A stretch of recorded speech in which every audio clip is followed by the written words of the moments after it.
Hello बच्चों। तो आज हम लोग बात करेंगे हिंद चीन में राष्ट्रीय आंदोलन, जो का हमारा चैप्टर 3 है, क्लास 10th का, जो अभी कंटिन्यू चल रहा है उसका लास्ट पार्ट में। ठीक है, हम लोग लास्ट पार्ट में एंटर कर चुके हैं।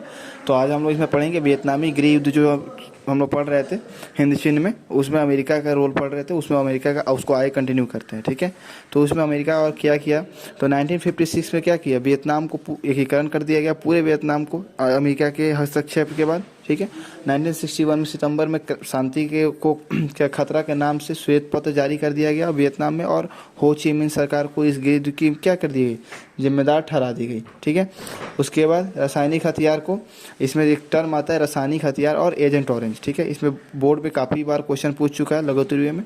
तो रासायनिक हथियार होता क्या है, सबसे पहले तो आप ये समझो कि रासायनिक हथियार है क्या। रासायनिक हथियार कोई समझो कि वेपन नहीं है। ठीक है, एक होता है ना, जैसे कि बंदूक हो गया, कुल्हाड़ी हो गया, फरसा, ये सब वेपन है। ठीक है, हथियार है, लेकिन ये सबसे रासायनिक हथियार यानी कि केमिकल वेपन के बारे में बोल रहा है। तो ये क्या है, नाम से पता चला है केमिकल इसमें लगा हुआ है, तो कुछ ना कुछ इसमें कंपाउंड से रिलेटेड होगा। तो इसमें बोल रहा है क्या, तो ये क्या था, ये एक तरह का ऑर्गेनिक कंपाउंड था जो अग्नि बमों में गैसोलीन के साथ मिलकर एक ऐसा मिश्रण बनाता था, एक ऐसा मिक्सचर बनाता था जो क्या था, त्वचा से चिपक कर उसको क्या था, जलाने लगता था। ठीक है, त्वचा से चिपक जाता था और जलाने लगता था। इसका यूज किया गया युद्ध में। ठीक है, कौन सा, वियतनामी अमेरिकी युद्ध के बीच में। ठीक है, अब देखिए एजेंट ऑरेंज क्या था। एजेंट ऑरेंज के बीच में आपको इसमें ये टर्म को आपको स्वयं पढ़ना होगा। ठीक है, ये भी जस्ट लाइक रासायनिक हथियार की तरह ही था।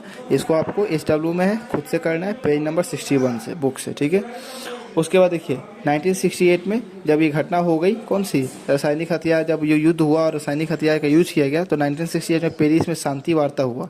इसी क्रम में, इसी कानून के वजह, इसी वार्ता की वजह से 7 जून 1969 को 1969 को वियतनामी शिफ्ट मंडल ने दक्षिणी वियतनाम के मुक्त क्षेत्र में, वियतनामी के मुक्त क्षेत्र में क्या कर दिया गया, यहाँ पे सॉरी ये 2 बार रिपीट हो गया है।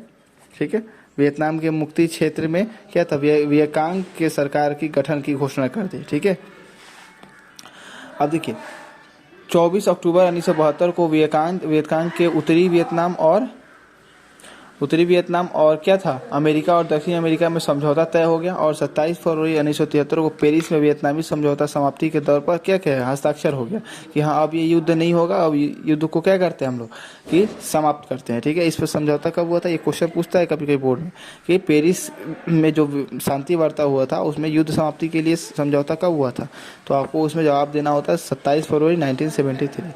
अप्रैल 1975 ईस्वी में उत्तरी एवं दक्षिणी वियतनाम का एकीकरण तय हो गया, और उसी दिन से ये पता चल गया और ये तय हुआ कि क्या है कि वियतनाम में, उत्तरी और दक्षिणी वियतनाम में क्या होगा कि आपसे समझौता का बात चलेगा और एक साथ मिलकर दोनों अपना अपना राज्य चलाएंगे।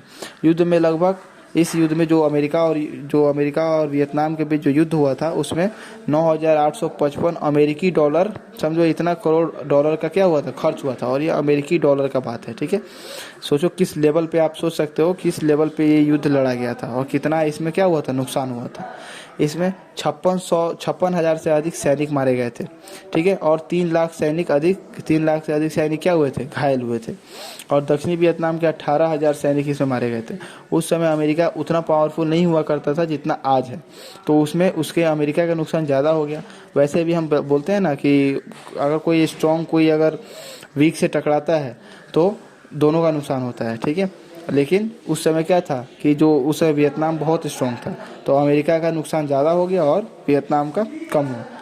आप देख सकते हो कि सैनिक में कितना, अमेरिका के सैनिक 56,000 मारे गए और 3 लाख से अधिक घायल हुए, लेकिन वियतनाम में, दक्षिणी वियतनाम के 18,000 सैनिक ही मारे गए, और उसमें क्या, उसके सैनिक भी कम मारे गए थे, घायल भी कम हुए थे। अमेरिका के इसमें 4800 से अधिक हेलीकॉप्टर क्या हुए थे, क्षतिग्रस्त हो गए थे, एवं 3600 से अनगिनत टैंक भी नष्ट हो गए थे। टैंक आप समझते हो जिसमें क्या होता है, जिसको युद्ध में यूज किया जाता है गोला दागने के लिए। ठीक है, बमबारी करने के लिए टैंक का यूज किया जाता है। बहुत सारे देश भी टैंकर का यूज करते हैं युद्ध में, अभी भी इसका यूज चलता है, और अभी भी इसका यूज बहुत ही प्रचलन में चलता है।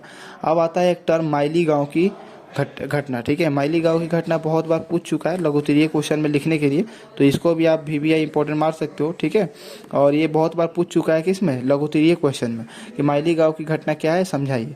तो देखिए माइली गांव में हुआ क्या था, ये जब अमेरिका का वियतनाम के साथ युद्ध चल रहा था, तो वो लोग दक्षिणी वियतनाम में घुस करके क्या किए थे, और वो जितने भी अमेरिकी सैनिक दक्षिणी वियतनाम में घुस गए थे और वहाँ पे पूरे बच्चों को, पुरुषों को, स्त्रियों को पूरा तरह से उनको क्या कहते हैं, प्रताड़ित किया, पकड़ के उनको मारा, उनके साथ बहुत ही मतलब समझो घृणित व्यवहार किया और फिर लास्ट में सबको मार करके क्या कर दिया, पूरे गांव में आग लगा दिया। उसी में क्या होता है, एक बुजुर्ग बच गया था, जो होता है ना कि अगर सबको मारता है तो एक आध तो बच ही जाता है उसमें से, तो गलती से वो बुजुर्ग क्या हुआ था, उसी भीड़ में दबा बच गया था, जिसको बाद में वो बाहर आया और ये सब घटना के बारे में बताया, माइली गांव की घटना के बारे में। तब जाके पूरे दुनिया में अमेरिका के क्या हो गई, थू थू होने लगी कि अमेरिका जैसा देश कि ऐसा घृणित काम भी कर सकता है।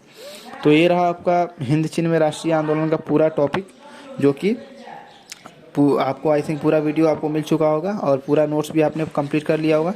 ये भी आप चाहो तो वीडियो को पॉज करके आप इसको लिख सकते हो और इसको आप पढ़ सकते हो, ठीक है। इतना पढ़ लोगे आप तो आपका मोर देन सफिशिएंट होगा आपको कोई भी क्वेश्चन सॉल्व करने में, कोई भी ऑब्जेक्टिव सॉल्व करने में। इसके बाद भी कोई अगर आपको डाउट रह जाता है तो आप उसको वीडियो के कमेंट बॉक्स में पिन कर देना, उसका आपको सॉल्यूशन जल्द से जल्द मिल जाएगा।